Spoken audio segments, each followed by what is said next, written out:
Welcome to kathysright.com.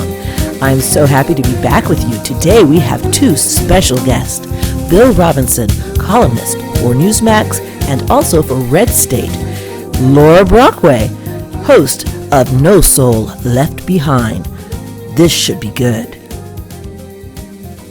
I wanted to welcome, by the way, to kathysright.com, and I'd like to get started right away because there's so much going on in the world and we need to talk about it as conservatives. First thing comes to mind is that $450,000 that is being offered to illegals by Biden administration for reparations for being separated at the border during the Trump years. Some reports say it's not just that, it's like several different other circumstances dating back to 1972 or 82, but it's a huge gap of time. And so we're being snowballed into this. Now, we think we have a problem at the border now, with all the goodies we're offering. What do you think $500,000 is going to do? I'm going to go run down there myself. I need $500,000. So that's what it's going to do. Even going to bring Americans down there.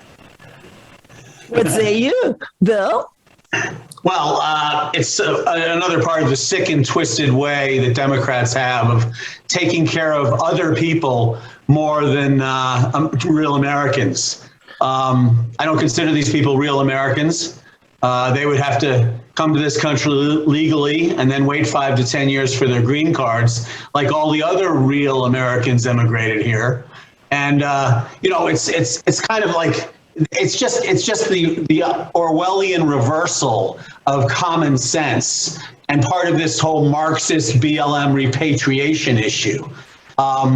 It's destructive, it's hateful, it's racist, and it doesn't involve anything close to what President Trump loves so much and his supporters love so much, America first.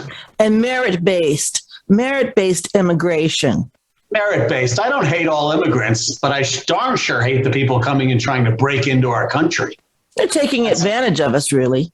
Oh, yeah. I mean, and if you look at the videos of the people coming in, they're all these thick-necked males with tattoos on their necks. And just an aside, I don't have any tattoos, but I happen to know that a tattoo on the neck is one of the most painful things you can get. Talk about a pain in the neck.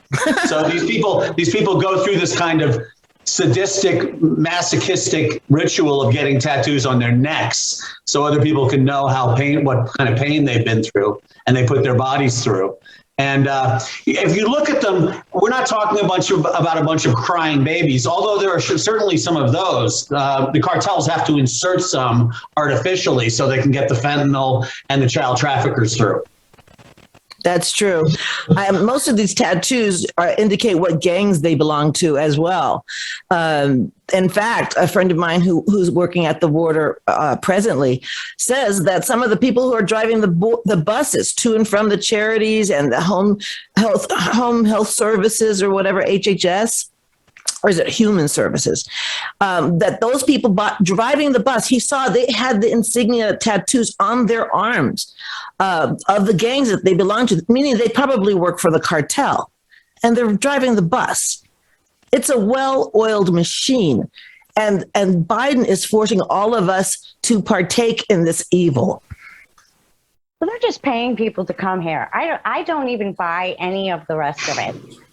First of all, there were kids in cages with Obama. He's the one who started this whole system. So why is this only the Trump era that they're going to pay off? There's something very sinister going on, and we don't know the truth about that. But I don't know what it is. I just know it's got to be sinister, or they wouldn't be lying about it. So it's actually worse than what they're saying. It's actually worse. I've interviewed some people and talked with some people that have.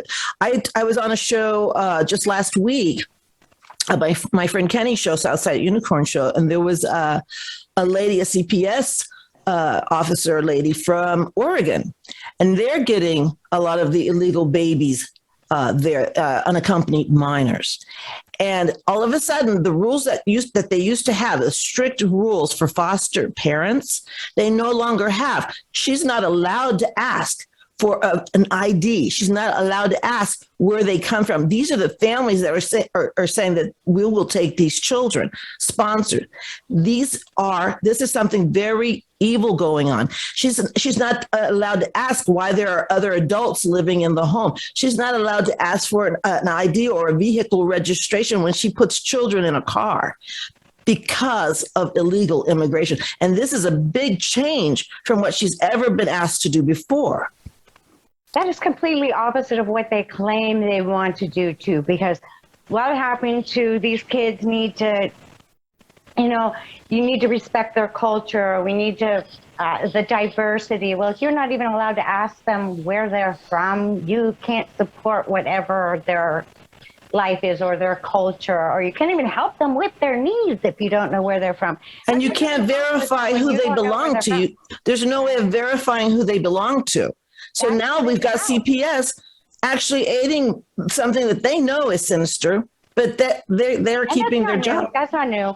California Child Protective Services has been caught red-handed trafficking kids before. So, it's not just California. That's just the one I happen to know about because that's where I'm from. But this is nothing new. They're using the system. I don't know about this magic $450,000 number or where it's coming from, but they're paying people to come here, and that's how they're spreading the wealth around. So we get $600, but they get $450,000. That doesn't even make any sense. So it makes no sense. We aren't being told the truth. So. Well, Laura brought up a really good point. She brought up many very good points, but one of them in particular that I wanted to home in on a little bit was this idea that they're trying to tie it to Trump.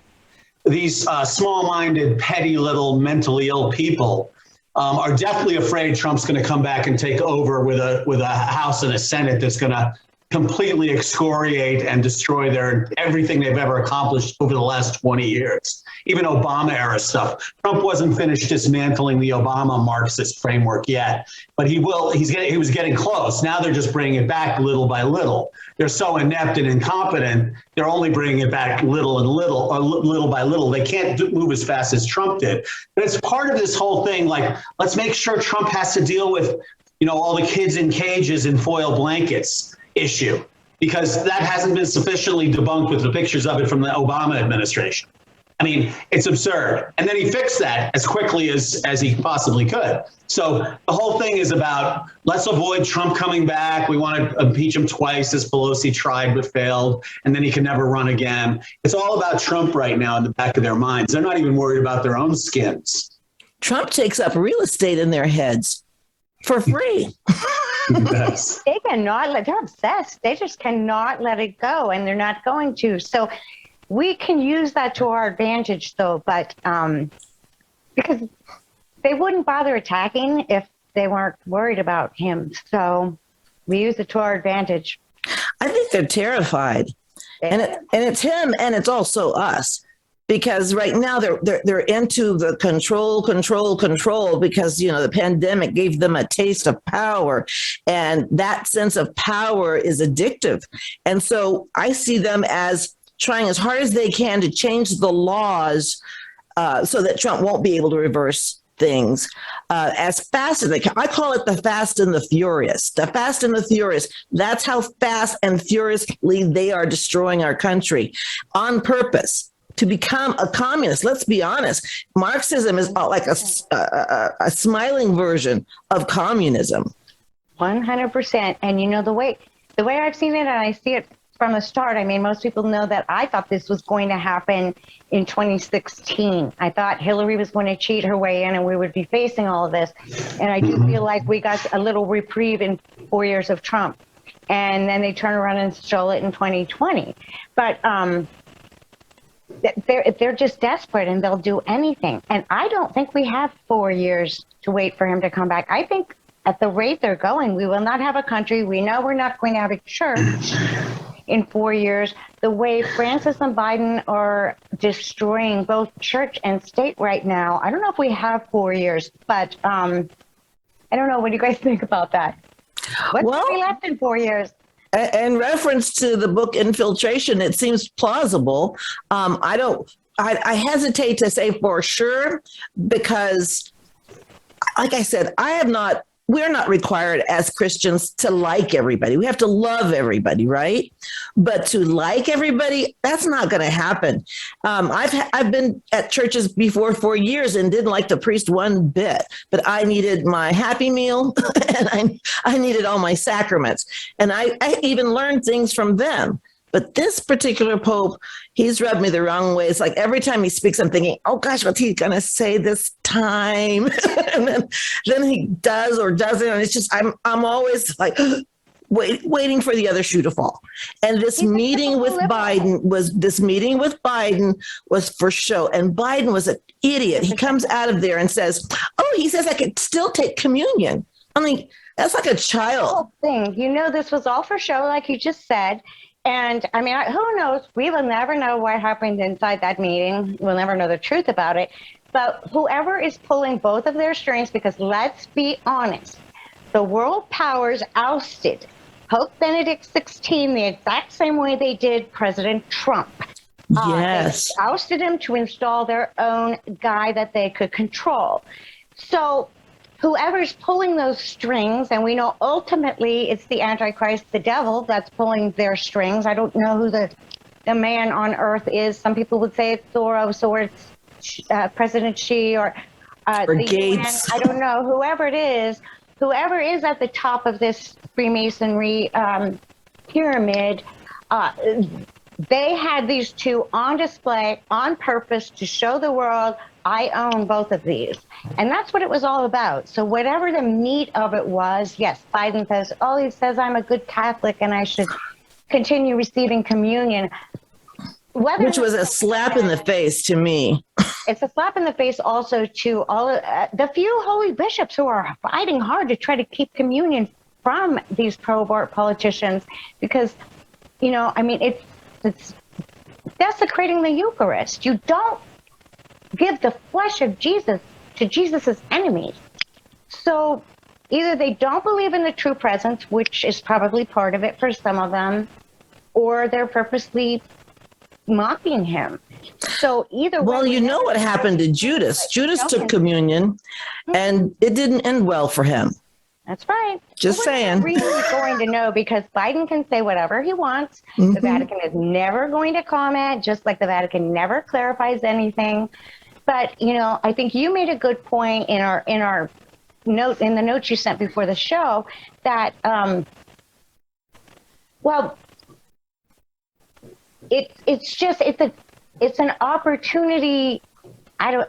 It's all ecumenism. I can't even say it. Ecumenism. I apologize. I think that's why they're kind of trying to, what's the word I'm looking for? Downplay the Eucharist as not being the true thing. So we can just hand it out to anybody. And if Biden can get it, we can also give it to Protestants. We can also give it to the divorced or gay couples, which, as we know, goes against church teaching. So I think that's what it's all coming down to. I don't think that it's possible for them to make the presence of Christ in the Eucharist less than the presence of Christ. Even the Pope can't do that. No, he can't do that. But that's the way they are making it. That's the way they are making it seem, because you know they're doing this. I can't remember what it's called. The word's not coming to me, so I apologize. But it's all about the ecumenism and the globalism. I think it's a lot of the globalism, because the globalism, think about it, that's the new religion. That's the religion of the left. It's globalism. They worship the earth. We're going to control the weather. We're going to control the climate. We're going to control everybody, because it's all about the earth. And that is a new pagan religion. It is 100%. It's not new though, but it's spreading. It's new that it's spreading into the Catholic Church. I mean, this has been going on for a long time, but just right here in my diocese, the pagan stuff has already started. They're having these meetings on the Pope's Laudato Si, which is his environmental green whatever thing that the encyclical he wrote a few years ago. And then in the very next, how they advertise it is, who should come? Anyone who cares about the environment, because that's how they slip it in. And then they, that's how they slip it in. In the very next diocese next to mine, there is this monastery where there's a Catholic college, I use that very loosely, run by, Nazi nuns who wear pants. And they have a peace garden where we believe in being harmony with the earth and healing the earth and all these things it's all meant to put the earth and basically anything, though, in front of God. It's a violation of the first commandment, period. Of course, we are supposed to love the earth and not destroy it. Of course. But yes. That's in the Bible. That's God's creation. Of course, we're supposed to respect it and care for it. But go ahead. Oh, I was just going to say that makes me think about having a well-formed conscience, because our consciences, how did I say that correctly, are formed pretty early on and develop, of course, better, hopefully, as we grow in Christ. But I know too many people that feel, and they will tell you, they feel more guilty about littering than having premarital sex. Oh my God. The guilt of not, recycling, it's beyond them. It's hurtful, painful, but they'll shack up. They'll shack up, which is a straight ticket down. So it's just crazy to me. It's like topsy-turvy conscience. I'm thinking you feel guilty about this, but you don't feel guilty about that. It's kind of bizarre. We're all brainwashed at least a little bit. And on this particular thing, they purposely watered down all the catechism to where nobody knows anything about the faith, unless I wouldn't know anything if it weren't for my mother. I didn't learn any of it at church, and that's just the truth. They purposely are not teaching the faith. They watered it all down to where, as they have the new synod, when they have these synods, so they can get everyone's input. Well, they know they're going to get all the dumb answers they want that are going to let them do whatever they want in the church. And then they're going to turn around and say, this is what the people want. First of all, God never cares about what the people want. The people need to do what God wants. So already it's flipped upside down. It's not just our church. It's all the churches that I've heard about. I mean, everyone was complaining during the pandemic when they closed all the churches down. It showed who these pastors were. I mean, and then the ones now who are requiring people to have shots or show proof before they can come to their church to worship. Is this America?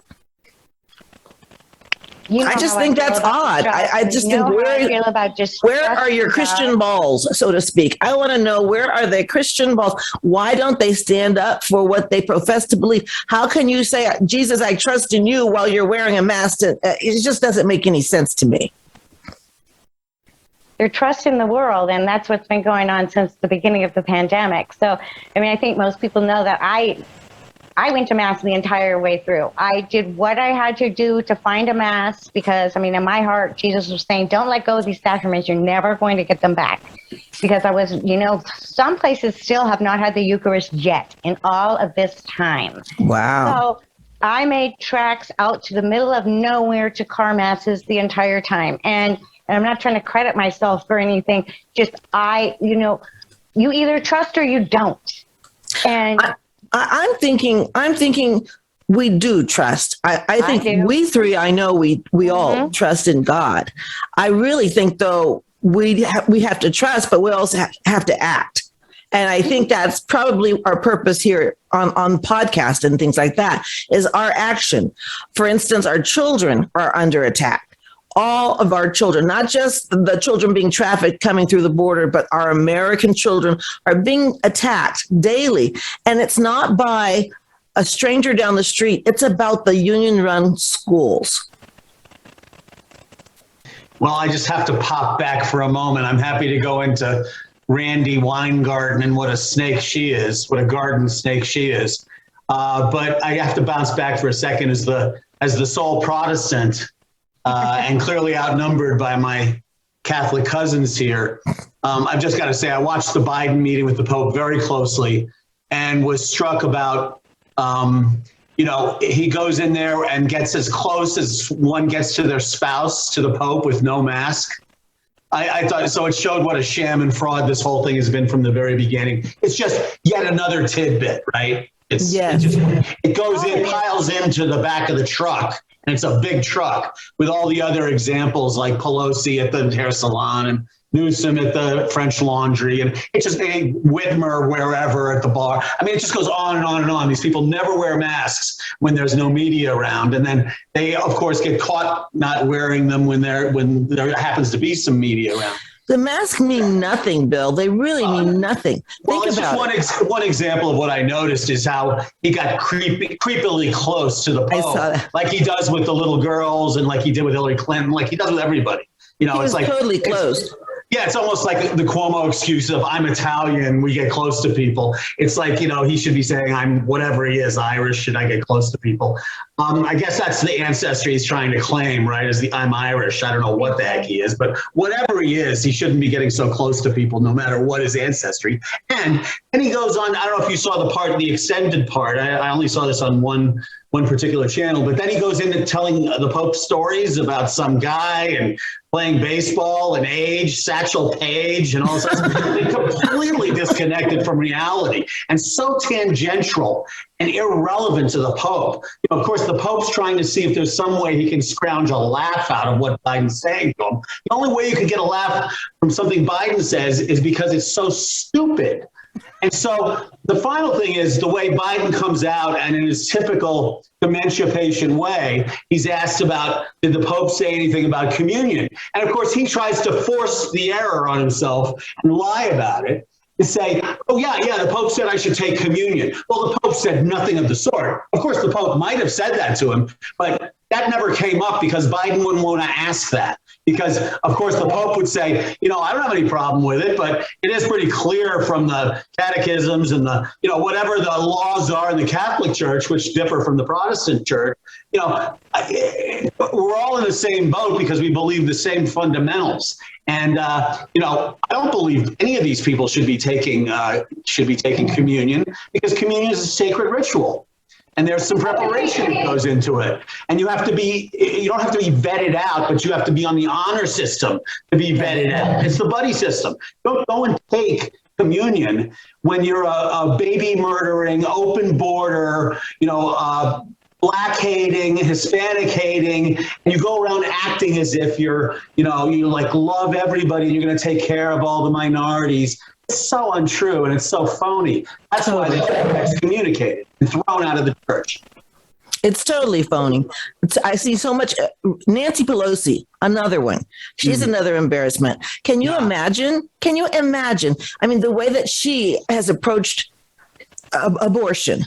I'm just going to say that because that is a super important issue to me because babies are dying. Number one. Yes, babies are dying on our watch. As long as we're killing our own babies, nothing else in the world matters. That is the number one issue until we stop doing that. And no one will have an appreciation for life unless we end abortion. That's just the basic thing. Our appreciation of life.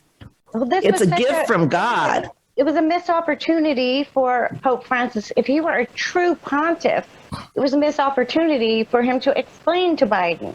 You know, imagine the weight of it if the Pope had said something about abortion to our president. He's not going to, though, because let me tell you what it is about Francis. He's all talk when it comes to abortion. There are so many books out there about him from when he was a priest, a bishop, and an archbishop in Buenos Aires. And they say, oh, he was a lot of talk. He did nothing for the pro-life movement, nothing. He's all talk, but then he turns around and he does the opposite, just like this. I mean, what a teaching opportunity. What does it show the world about what the Pope believes if he's willing to receive this man in the first place, who is a very high profile about being a pro-abort? So his own press secretary has said, President Biden respectfully disagrees with the Catholic Church about abortion. That right there is an excommunication. Automatically, he's not Catholic once, and it's on video. I mean, he's excommunicated him. She excommunicated him for him. So why wouldn't the Pope have, if he had any goodwill in him, why wouldn't he have used that as an opportunity to at least say, Joe, stop saying this stuff? Well, as an outsider looking in, I can't help but get the feeling that, nobody really knows what's wrong with Pope Francis. Nobody really knows, but you get this feeling that something just isn't quite right. And I wonder if it's not something that I came across in a very kind of small way. You know, Laura and I have this way of, well, Laura more than me even, she has this way of coming up with these little videos and these little things that, you know, the left would immediately dismiss as conspiracy theories, but they make so much sense. And taken together, they tend to explain a bigger issue. And one of the videos I saw was on, you know, Pope Francis is the first Jesuit pope. Oh. And so what that means is, it's the first time that ever there's been a pope that reports to the black pope, the head of the Jesuit church. So now you've got like a pope who's not the Holy Pontiff and the Holy See. No, that's not how it works once he becomes a pontiff, though. So is it? I know definitely his own superior now reports to him, but the Jesuits have been hijacked long ago. They basically aren't even Catholic for a long time. Yes. The Jesuits have brought in all of these heresies. So right there, just saying Jesuit, it's pretty much you can just discount almost. There's a few good Jesuits, believe me, but not anymore. The entire order has been hijacked, and it's a Marxist organization. Yeah, well, the thing that interested me was the positioning of Pope Francis as the first Jesuit pope. You know, it's like the first female admiral. It's like the first black president. You know, you've got Obama. He's half black, yeah, but he was raised by the white side of his family. He completely whitewashed them out of any biographical information. And his white grandparents raised him. He went to some of the most exclusive private schools in the country, and he's trying to act as if he's a ghetto rapper, you know? And it's so phony. It's so the first of anything is a tip-off. You very rarely hear, Donald Trump was the first businessman president, or Donald Trump was the first non-politician president. You very rarely hear that because we never try to persuade people. We never try to deceive people. Yeah. Mm-hmm. Yeah. They only care about certain things, and they care about what they're brainwashed to care about. So whatever the issue of the day is, and we all know that's. Go ahead, Kathy. Oh, I was just thinking about the first because I had a lot of first in my family, and they both resented it. My father was the first black this, and my uncle was the first black that, and they both resented it because they worked their butts off to get what they got. And so, right. it's almost like embarrassing to them for them to be recognized because of the color of their skin rather than their accomplishment. So, and Obama, the fact that they always refer to him as the first black president and not acknowledge that he does have a white parent is the most racist thing, because it has that the sound of that one drop of blood law that they had in the South. When you have one drop of black blood, then you are tainted somehow, and you are black always and forever, and that's all you are because of that one drop. And that is dirty. When it suits them, they used Obama's one drop of white or whatever it was to get the white vote, but then they turned around and dismissed it the rest of the time. So because they needed the black vote. They use it whenever it suits them and no other time. So, but it reeks of racism. It comes from a history of real racism, not the racism they're talking about today, which is all phony. It's lost its sting. I mean, now they use the word every day, all day on the news. It's just like, if you said racist, now what do you think? Oh, probably conservative. You wouldn't think a real racist like a Klan, right? Because they've turned it into something, a whole new monster with the CRT in the schools. And so now everybody's supposed to feel bad if you're white and put upon if you're black. And they forget about the 20 other different ethnic groups that are sitting there. There's all sorts of stuff going on with them. Well, the reason they really, wouldn't it be more honest to just say Obama was the first multiracial president? Wouldn't that be more accurate? Instead, they have to whitewash out the whole white side of his family and the way his white mother raised him and the way she dumped him off on his white grandparents, her white parents. And he met his father once in his life, and then his father was a drunkard who went off and hit a tree in Kenya and died. It's like crazy and the reason they did it is obvious. They wanted the entire black vote for him. They had to make him all black, because the blacks themselves are very hard on multiracial people. They've got all kinds of wild nicknames for them. I know them. Yeah. So they've got all these kind of wild nicknames, and it wouldn't do to have the first multiracial president, because they wouldn't acquire the massive majority of black votes that he needed. So, so I'm sorry I derailed us from Randy Weingarten. I got a lot to say about her, too. Well, how about we talk about that when we come back? Keep on listening to Kathy's Right after this message.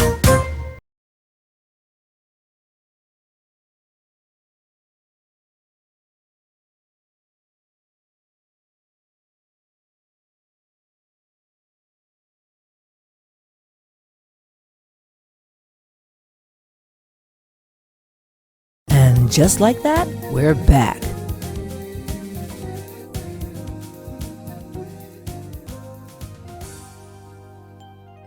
And we're back. So, Kathy, you touched base on the teachers' unions and the destruction they've wrought and wreaked on our children. And it's just unacceptable, just atrocious. I mean, it's to the point where we have to eliminate teachers' unions. Yes. No business having a union when they're teaching our kids. It's just a direct conflict, and it's immoral and inhuman.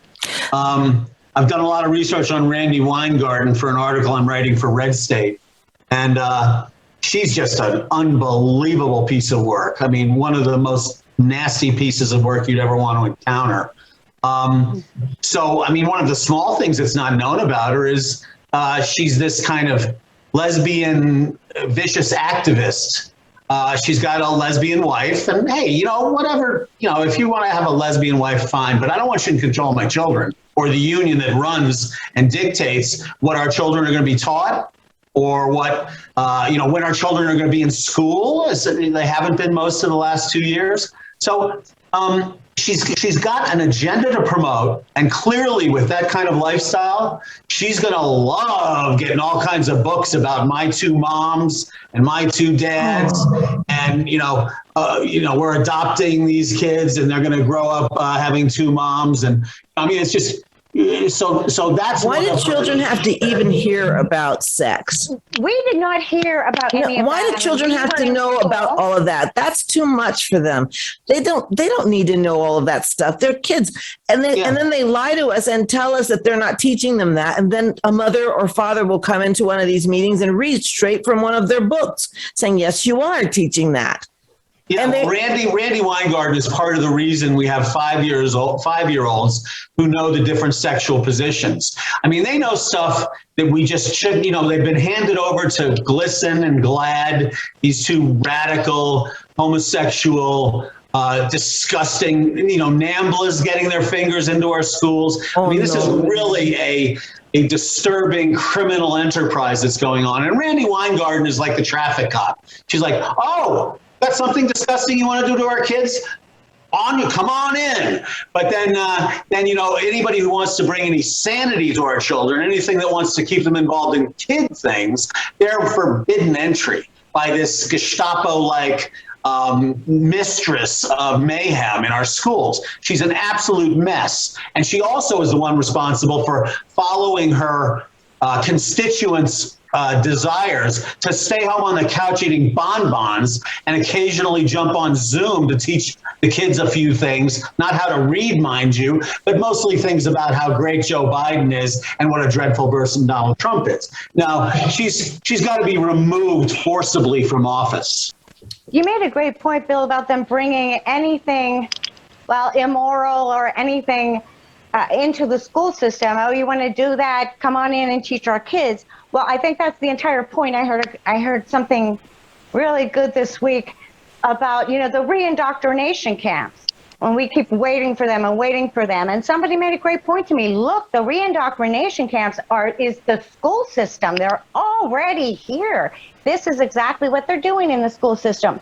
And I know the reason they are starting this nonsense younger and younger and younger is they want to get the kids away from the parents and deprogram them from what the parents taught them as soon as possible, at the youngest age possible. So that's why they're saying, this transgender nonsense at 4 years old. If they can get a kid to, kids don't know anything at this point. No, they don't know anything. Anything about sex or about any of these things. And they shouldn't have to. They really shouldn't have to. Exactly. I think we're supposed to protect their innocence. And what happened to protecting the innocence of our children?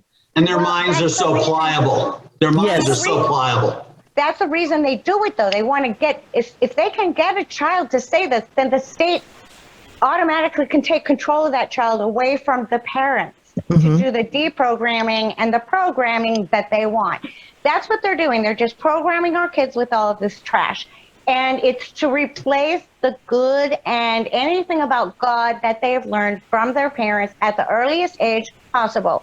But I happen to know just out of personal experience that even if they don't get a hold of your kids at that young age, they still are brilliant at the brainwashing at later ages. I'm not going to say who this is. She would never watch this show, but someone I'm related to. Who we brought up to be a very good Catholic young lady, 1 year in a liberal Catholic college, 10 months of school. She said, a bunch of drunk guys wrote the Bible, and I don't know, anyway, everything we taught her was washed out, and all of a sudden, that's how fast it is for them. I mean, she was raised at a Catholic school. She was taught the right things. She went to mass. She did all the right things. It took them 9 months to completely clear her head and put in all of their garbage. Not only that, but when you're in college, there's so much temptation. It's the first time you're away from your parents and you have all this freedom and you want to go out and sin like everybody else. So if your first thing you want to do is like debunk everything you were taught so that you can go out and do all the things everybody else is doing. I can attest.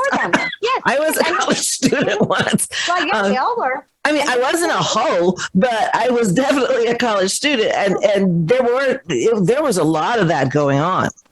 Well, this is why this is such a diabolically effective strategy, because the left's and Marxists, in fact, communists' strategy involves getting to the children at some point and re-educating them.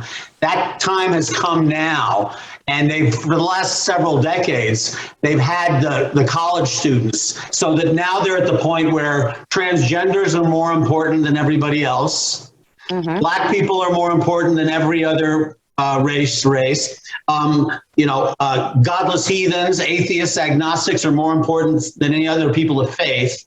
And also, we'd love to try socialism because we think it might work, and capitalism obviously doesn't work. So they've got the minds of the early kind of early adults. They've done that, and so they've done it with tremendous success. I can't believe we woke up one morning and all of a sudden we're talking about formerly conservative universities where they have a bunch of Marxist robots running around. But the thing about this re-education camps of the elementary schools and even the preschools is that it slots right in with not only the communist, Marxist, Leninist doctrine, where they had the pioneer youth. This was one of the things they set up in the Soviet Union very early, or into late, actually. And it was a signal that it was the end of the indoctrination. And at that point, everybody would be indoctrinated once they started getting to the pioneer youth, because all future generations would be indoctrinated. Any resistors would be dying off.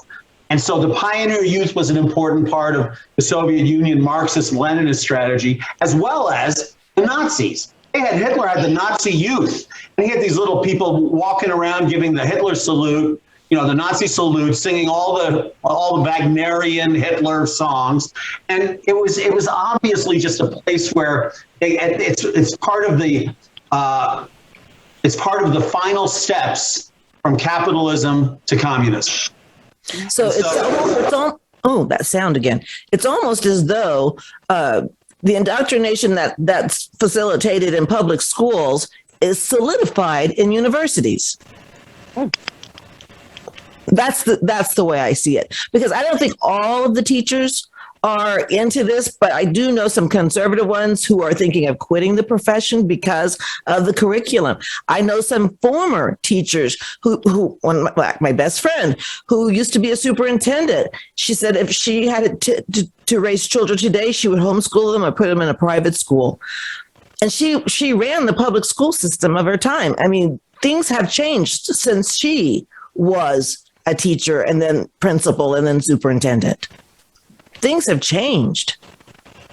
Well, we could sit here and discuss all the dreadful things that are going on, and there's way too much of that stuff. But the good thing is how things are shifting and changing around to Christ. You've got like the teachers and what's going on in Virginia. Now, I'm making a prediction right now, and I'm making it in an article in Red State as well, that the Democrats will steal both governorships in New Jersey and Virginia, because they're doing it with the polls already. McAuliffe had a 28% lead early on, and then all of a sudden the polls who were so beholden to the Democratic Party, all of a sudden they let Youngkin catch up, and then it's razor thin margin. That way it becomes more understandable when the Democrat pulls it out at the last second, or when they finish counting the Democrat votes in the days following the election's end, and stop ignoring the Republican votes because the game's over. So even though that will probably happen, we can almost ignore that, because what's most important about Virginia is what's going on there with the parents. That is a very good thing, and it's a classic.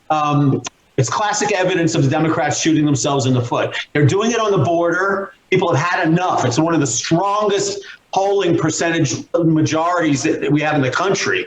People, no matter what the Democrat or independent or Republican, they do not like what Biden's been doing at the border and what the Democratic Party's been doing at the border. They don't like abortion. They never have. And that's been swept under the rug. But this education thing is great because it strikes right at the heart of what Laura was talking about with the re-education. And then we have, the economy that's about to blow up in their faces. So, it's just all of these things that appear so bad and that have so many conservatives downhearted are really good. And if you can look at it in that ironic way, it makes me excited when I think about the parents fighting back. I'm like, you just want to stand up and go, yeah. Just because I'm ready to get some popcorn. I'm ready to get some popcorn and Milk Duds and sit back and enjoy this show, because I really feel like, I feel so strongly in my faith that I feel like God will not let us down. There's no way. Amen. So, all the turmoil, all the death and destruction, all this stuff that we've had to go through the last 2 years and for the last, 7 decades or more is going to come to a really swift halt. I from your mouth to God's ears. So I'd like to conclude today's show of kathysright.com. Thank you very much, Bill. Thank you very much, Laura, for being on kathysright.com. And I think there's reason to hope. I think there's enough of us and enough of those wonderful parents who are fighting for their kids. I think there's a shot we can get this ship going in the right direction. God bless you. Have a great day. God bless you too. Thank you, Kathy. Thank you for being on. Laura. Thanks, Bill. See ya. We'll see ya.